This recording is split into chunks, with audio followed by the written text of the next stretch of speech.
Hola, bienvenidos a una nueva emisión de Noticias de France 24. Los saluda Andrés Mesa Muñoz. Vamos con los titulares. Estados Unidos sancionó a 6 compañías navieras que transportan petróleo venezolano y a 6 petroleros después de haber incautado otro navío llevándolo a territorio estadounidense. 4 de ellos tienen bandera de Panamá y otro de Hong Kong. Kilmar Ábrego está libre. El migrante salvadoreño salió del centro de detención migratoria donde se encontraba después de que una jueza de Maryland ordenara su libertad y ahora está a la espera de qué sucederá con su situación después de que la administración de Donald Trump dijera que apelará la medida.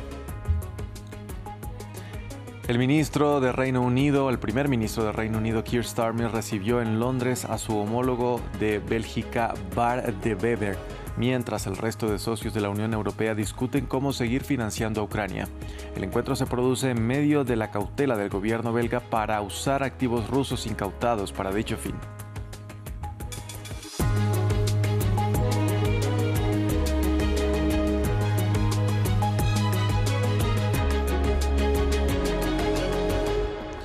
Vamos a iniciar en Venezuela. Washington anunció nuevas sanciones contra 3 familiares de Nicolás Maduro y contra 6 navieras que transportan petróleo venezolano, solo 2 días después de incautar un petrolero de Caracas en el Caribe que, según la Casa Blanca, va en dirección a Houston. Mientras la empresa estadounidense Chevron sigue operando en Venezuela conjuntamente con PDVSA y el país caribeño aumentó en noviembre levemente su exportación de petróleo, que tiene como destino principal China, aunque también Estados Unidos, donde además en el Congreso no hay consenso sobre implicar al ejército en un ataque directo contra Venezuela.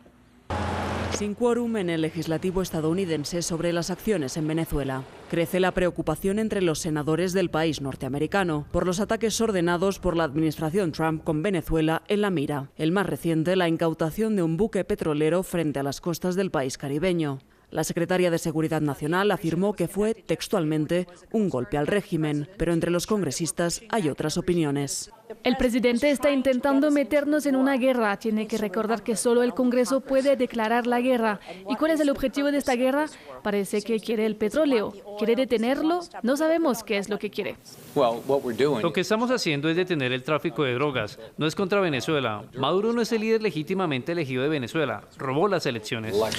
En medio de la presión y con las nuevas sanciones desde Washington contra 6 petroleros y 3 de sus sobrinos, Maduro denunció un acto de piratería. Hicieron un acto absolutamente criminal e ilegal cuando procedieron a un asalto militar, secuestro y robo como piratas del Caribe a una nave mercantil, comercial, civil, privada.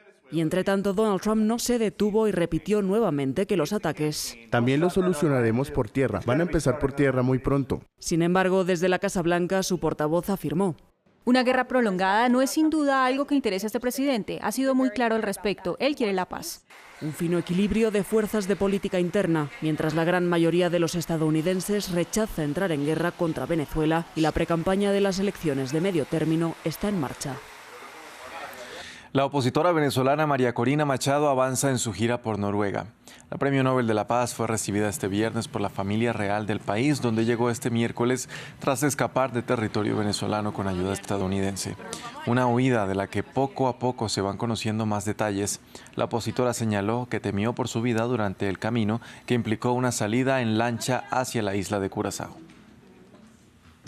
En Estados Unidos, el migrante salvadoreño Kilmar Ábrego García salió del centro de detención migratoria del ICE, donde se encontraba retenido, luego de que una jueza ordenara su libertad alegando que su detención carecía de autoridad legal. La magistrada también prohibió temporalmente que se le vuelva a detener y mientras se esperan acciones del gobierno de Donald Trump, que anunció que impugnará la medida. A su salida, Kilmar dijo que seguirá luchando contra las injusticias. Ayer que fui liberado, lo primero que hice y lo único que hice es disfrutar a mi familia por estos tiempos que estamos viviendo, tiempos de Navidad, que la armonía, el amor, la paz, es amor estar en familia, y eso es lo que yo hice, estar con mi familia, que son todo para mí. Y ahora estoy aquí de pie frente a ustedes y la lucha seguirá. Yo seguiré de pie no le bajaré la cabeza a nadie, siempre estaré de pie sobre todas las injusticias que ha hecho este gobierno. En otras noticias de Estados Unidos, los demócratas del Comité de Supervisión de la Cámara de Representantes publicaron nuevas fotografías del patrimonio del delincuente sexual Jeffrey Epstein, entre las que aparece Donald Trump. En una de ellas se ve al mandatario sonriendo con varias mujeres cuyos rostros fueron censurados para proteger su identidad, y en otra se encuentra junto a Epstein. Pero no se sabe dónde ni cuándo se tomaron dichas imágenes, en las que también aparecen el expresidente Bill Clinton y Bill Gates. Vamos ahora a la Franja de Gaza. Desde este miércoles por la noche, la tormenta Byron afecta al territorio palestino, provocando fuertes inundaciones que dejan al menos 12 personas muertas o desaparecidas, según autoridades del enclave. Al menos 3 edificios colapsaron y 27.000 tiendas de campaña fueron inundadas. Los detalles en el informe de Maxime Pluviné. En una franja destruida por 2 años de guerra, los cientos de miles de desplazados gazatíes se enfrentan ahora a las inundaciones causadas por la tormenta Byron, que azota el territorio palestino desde el miércoles. Las noches han sido difíciles para Gaza y ya habíamos advertido que este clima iba a ser muy duro para los ciudadanos de la Franja de Gaza. Una tienda de campaña no puede albergar por completo a una familia. Hacemos un llamado a todos los países para que retiren los escombros y reconstruyan la Franja de Gaza. Autoridades del enclave compartieron que decenas de miles de tiendas de campaña fueron inundadas. Anunciaron también que varias personas murieron o desaparecieron debido en particular al colapso de edificios dañados o fragilizados por 2 años de bombardeos desde el inicio de la ofensiva israelí. Con la guerra que lleva 2 años, la gente no tiene refugio excepto esta casa, que ya estaba quemada, debilitada y previamente bombardeada. La gente tenía refugio, pero terminaron quedándose en esta casa que se les vino encima debido a la destrucción que había sufrido antes y también por la lluvia. La lluvia hizo que la casa se derrumbara sobre las personas que vivían en ella. Casi 795.000 personas desplazadas están en mayor riesgo de inundaciones potencialmente peligrosas en zonas llenas de escombros, según la Organización Internacional para las Migraciones. En Reino Unido, el primer ministro Keir Starmer recibió en Londres a su homólogo belga Bart de Wever. Ambos líderes hablaron sobre los desafíos de cómo seguir brindando apoyo financiero a Ucrania en medio de la guerra de Rusia, y una de las ideas es utilizar los activos rusos congelados en la Unión Europea y cuya mayoría se encuentran en Bélgica. Este país busca garantías de que los demás integrantes del bloque compartan cualquier repercusión financiera si Moscú demanda de manera exitosa a los belgas por este plan. También está la cuestión apremiante de cómo podemos apoyar a Ucrania. La próxima semana se tomarán decisiones importantes en la Unión Europea. Pero entiendo que nosotros y el Reino Unido avanzaremos juntos para asegurarnos de que podemos apoyar a Ucrania para que siga siendo un país libre, democrático y soberano. Mientras tanto, en territorio ucraniano, el presidente Volodymyr Zelensky denunció un nuevo ataque ruso en la región de Odesa que impactó la infraestructura energética de esta zona.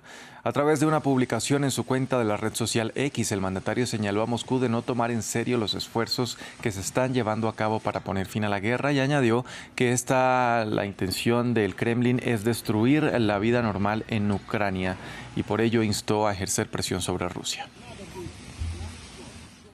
En Italia, miles de trabajadores se movilizaron para protestar contra el proyecto de ley presupuestario del gobierno para 2026. Los manifestantes critican el aumento en el gasto de armas y la disminución de las ayudas sociales. Desde la administración de Giorgia Meloni afirman que el nuevo plan tendrá menor presión fiscal para los ciudadanos y planes financieros para las familias.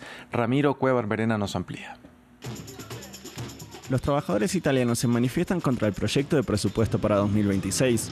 La Confederación General Italiana del Trabajo convocó para este viernes a una multitudinaria protesta en las principales ciudades del país como rechazo al presupuesto trazado por el gobierno de Giorgia Meloni. Dentro de las principales críticas figuran el incremento de armas y el deterioro de las ayudas sociales, las cuales disminuirían.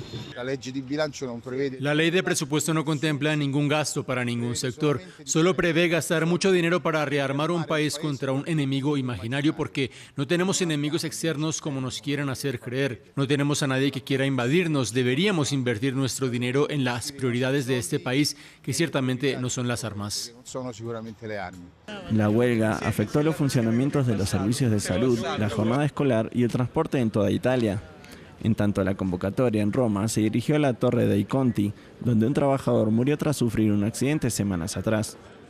Los trabajadores seguirán protestando porque quieren cambiar este país. Quieren vivir en un país donde sus salarios les alcancen para cubrir sus necesidades, pero sobre todo quieren poder salir por la mañana y volver a casa por la noche, porque hay que detener la masacre en el trabajo.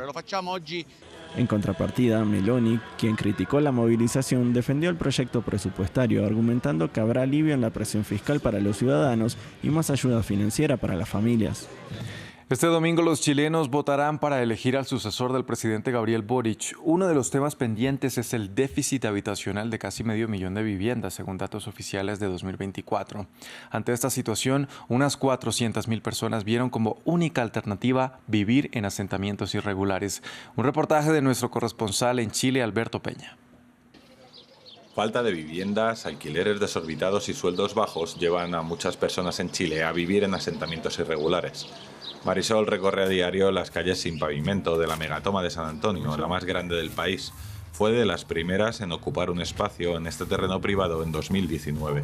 Aquí no había agua, no había luz, teníamos baños en seco cuando llegamos y el Estado nunca se hizo presente porque el Estado siempre decían que ellos no podían meterse a una toma. Levantó su casa con maderas y latas y se conectó de manera irregular a los servicios de agua y luz estatales. Yo sé que estábamos mal, a lo mejor es lo que estábamos haciendo, pero era una necesidad de vivienda en la cual no habían resoluciones de vivienda en este gobierno. Como Marisol, Abigail Osandón, aquejada de varias enfermedades y con pensión por invalidez ínfima, no tuvo más opción que ocupar un terreno. Tengo una pensión de 220 y tantos mil pesos. ¿Y dónde me voy? ¿Cómo lo hago? De hecho, el único no me alcanza para pagar un arriendo. Entonces, aquí estoy bien, estoy en el paraíso. Unas 11.000 personas, entre ellas 3.000 menores, habitan este enorme campamento de 215 hectáreas. Se organizaron en cooperativas y una federación para coordinar cada aspecto del lugar. La organización aquí es súper importante y sobre todo desde dentro, más que con el ministerio o con el mismo Estado o el gobierno. Entendemos que todo esto tiene procesos y que van dentro del marco de la ley. Y al organizarnos dentro de esto, nosotros podemos llegar al punto de conseguir nuestra vivienda, que es lo que nos trajo para acá. Por el momento han conseguido paralizar un desalojo masivo y que el gobierno expropie la mitad de los terrenos. Media Toma será desalojada y los vecinos de esa zona se reubicarán en la expropiada, consiguiendo por fin regularizar sus viviendas. En Bolivia, este viernes, el expresidente Luis Arce comparece ante un juez que debe decidir si decreta prisión preventiva para el exmandatario durante 3 meses, tal y como lo solicita la Fiscalía, esgrimiendo que existe riesgo de fuga. Este miércoles, el ex jefe de Estado fue detenido y arrestado acusado de corrupción en el Fondo de Desarrollo Indígena cuando era ministro de Economía de Evo Morales, un proceso que su formación denuncia como una persecución política. Según fuentes consultadas por EFE, el Ministerio Público pide que Arce sea recluido preventivamente en un centro de menores para preservar su integridad. Y mientras Luis Arce enfrenta este proceso, un mes después de dejar el cargo en manos del liberal Rodrigo Paz, la ultraconservadora Yanine Áñez fue liberada días después del cambio de presidencia. Hasta aquí este informativo. Gracias por acompañarnos. Continúen con toda nuestra programación.